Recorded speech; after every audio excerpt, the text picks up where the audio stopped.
Welcome to Deep River Farm. Well, we're out here in the in-ground garden right now. We're checking out these green beans. Now I want you to look at this. These things are nearly 6 feet tall and they're run on T-post, and the T-posts are out of the ground by 5 feet. So these things are really loaded with vines. And we got a lot of blooms, but I'm not seeing any beans yet. So hopefully this thing's gonna take off. We're gonna have a lot of beans come out of here, and we'll be good to go. Our corn, this is our second picking right here. As you can see, this corn's pushing 7-8 feet tall. The silks are still yellow here, so that tells us they're not ready. We got some late corn we got planted. We just put up about 3 dozen ears that you saw from our last picking out here. Our squash is starting to come in.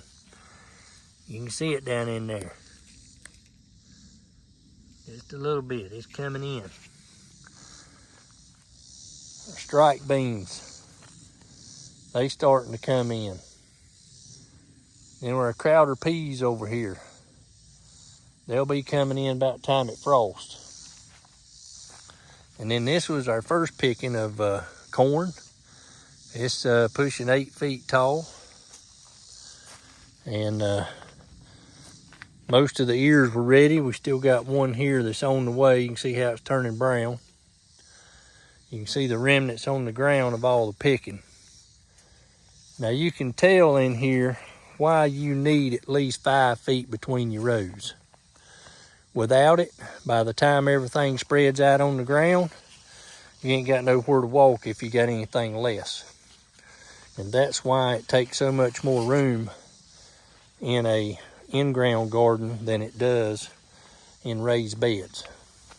You can grow more in a smaller space in a raised bed than you can in a garden without the equipment. So, in-ground gardening requires tractors and equipment or a tiller, and you're still gonna need all the hand tools, rakes, shovels, hoes, tater digger, whatever.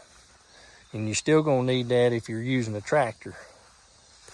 You're gonna need the equipment to go with the tractor too. You're gonna need a disc, you're gonna need a turning plow, you're gonna need a tiller tool, anything like that. So that's something you got to keep in mind. The price difference in growing stuff with raised beds is a whole lot less money with a whole lot less of an area. But I appreciate you joining us today on Deep River Farm. Y'all have a blessed day.